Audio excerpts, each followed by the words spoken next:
You know that moment when you promise yourself you'll never do it again, and then a week later you're doing the exact same thing? What if I told you this isn't about willpower or stupidity? Here's the truth. Your brain is designed to repeat patterns, and unless you interrupt the loop at the right moment, you'll keep cycling through the same mistakes forever.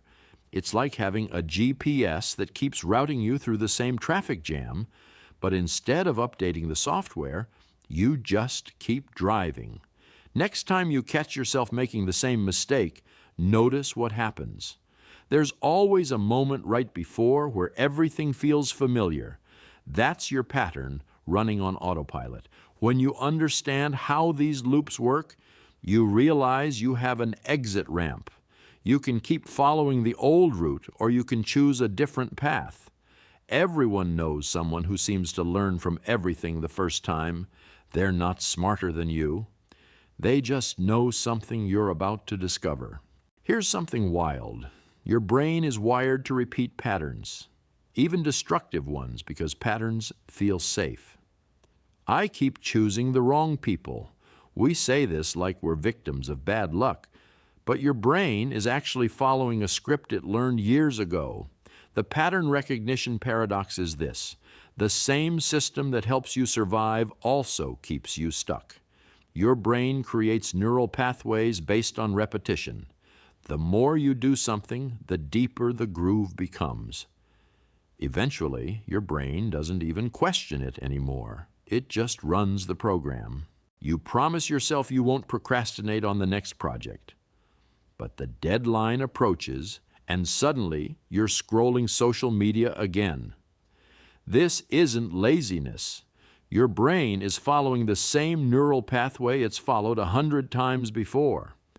When you recognize you're in a pattern, not a character flaw, you can start interrupting it. You're not broken. You're running outdated software. Think about your most repeated mistake. How long have you been running this exact pattern? Here's what nobody tells you. You keep repeating mistakes because they give you something. Every repeated behavior has an emotional payoff, even the destructive ones.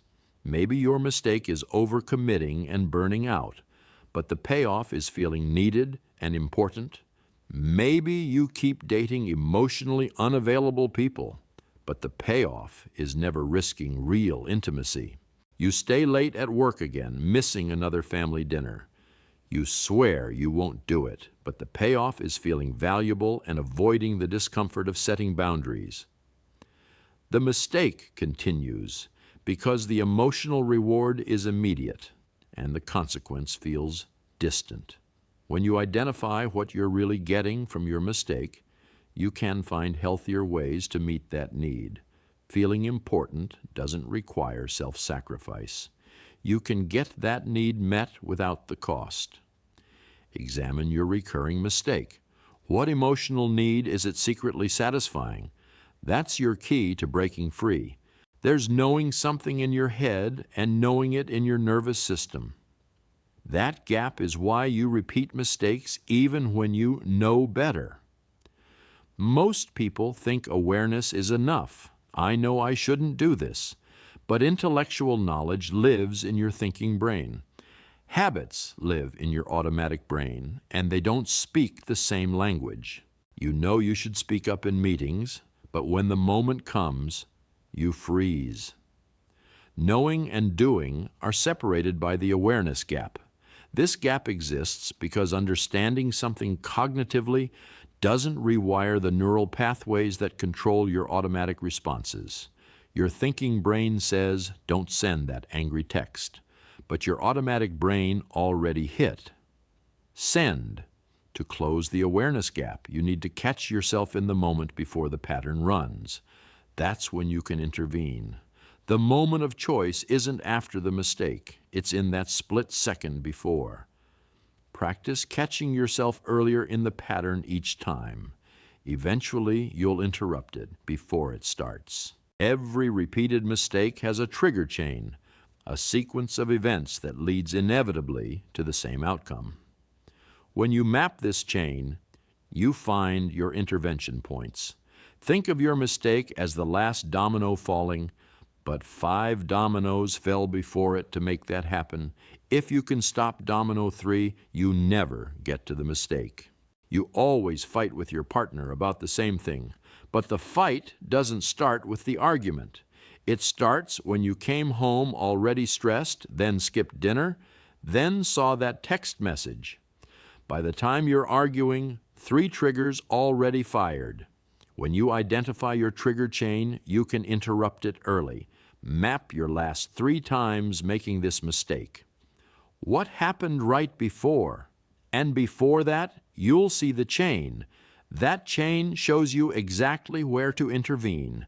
The earlier you catch it, the easier it is to change direction. You're not just repeating mistakes because of what's inside you. Your environment is quietly programming your behavior.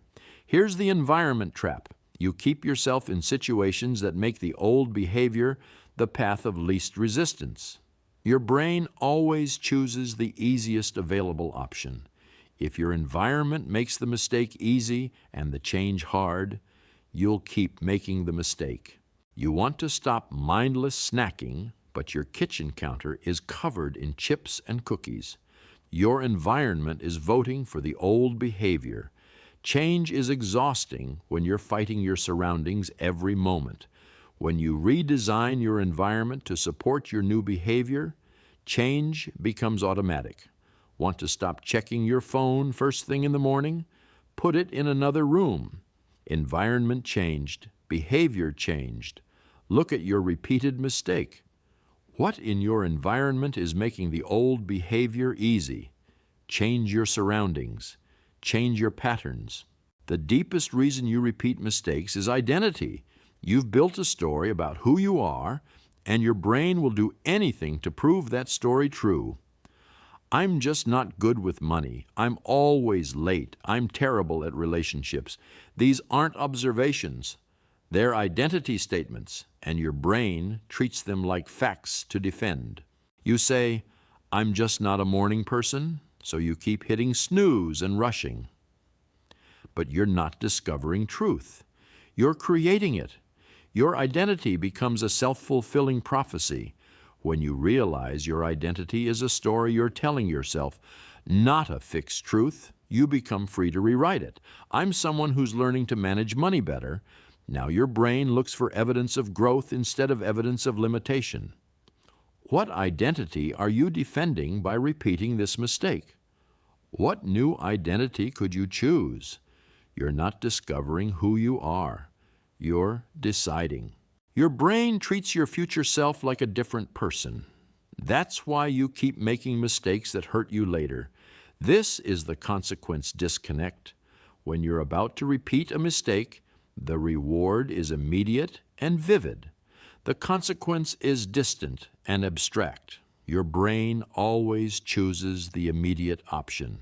You know staying up scrolling will make tomorrow miserable, but right now, you're comfortable and entertained.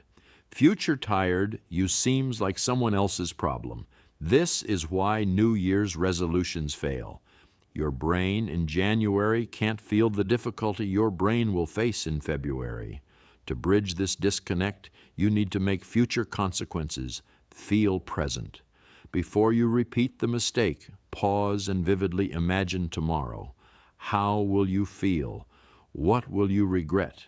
Make future you real. When you connect emotionally with your future self, you start making choices that serve them, not just present you. Who do you want to be tomorrow? That person is counting on the choice you make right now. Here's the cruelest irony. The shame you feel about repeating mistakes actually makes you more likely to repeat them. Shame doesn't motivate change. It paralyzes it.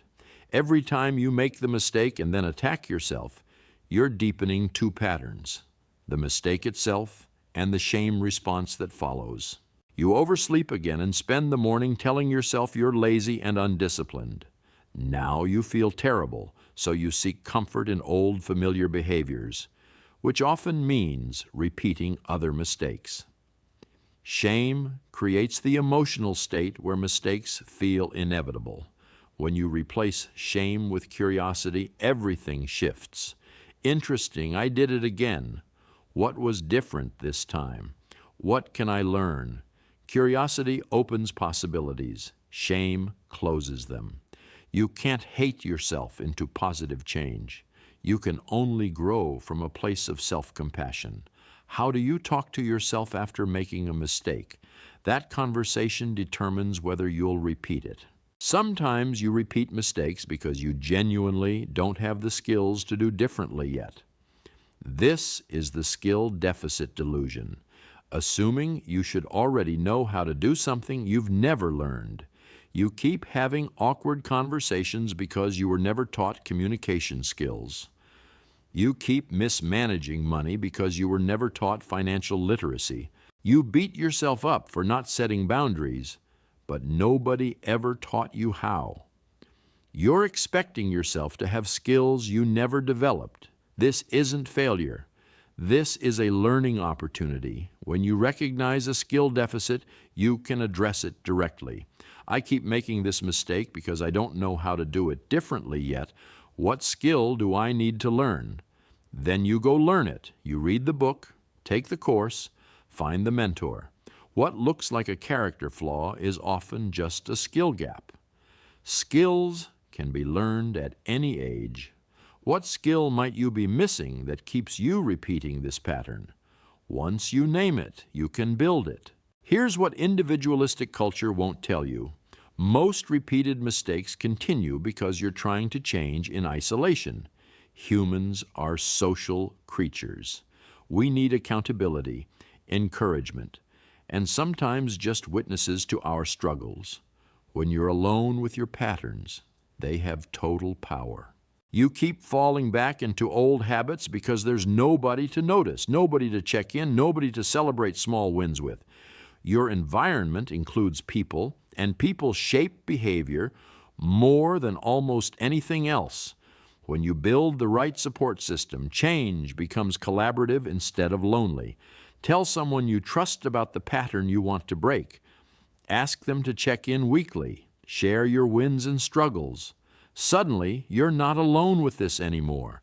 The mistake loses its power when it's brought into the light with safe people. Every major change happens better in community. Who could support you in breaking this pattern? Isolation maintains patterns. Connection breaks them. Knowledge without practice is just interesting information. Here's how to turn these insights into actual change. This is where you stop repeating and start evolving. Real change happens through small, consistent actions, not dramatic overhauls. Pick one pattern you want to break. Choose one technique from this script that resonates most.